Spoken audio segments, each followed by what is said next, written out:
ആമേൻ ആമേൻ.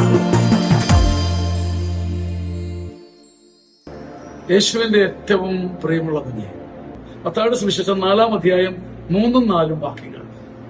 പ്രലോഭകൻ മനുഷ്യപുത്രനെ സമീപിച്ച് പറഞ്ഞു, നീ ദൈവപുത്രനാണെങ്കിൽ ഈ കല്ലുകളെ അപ്പമാകാൻ പറയുക.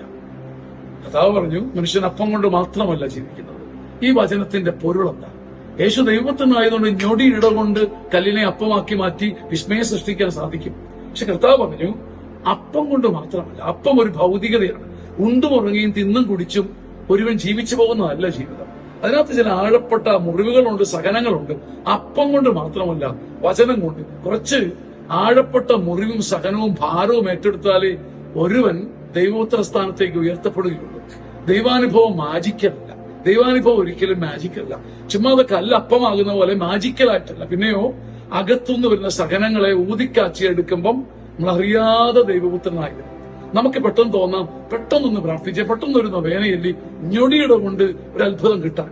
എന്നാൽ കർത്താവ് പറയുന്ന ഓരോ വചനങ്ങളിലൂടെ കടന്നുപോയി പാമ്പിഴിയുന്നത് പോലെ ഓരോ വചനം കൊണ്ടും ജീവിച്ചു വരുമ്പം ഒരു അത്ഭുതം കാണും. ക്രിസ്തുവിന്റെ മഹത്വം നിങ്ങളെ തേടി വരട്ടെ. ആമേൻ ആമേൻ.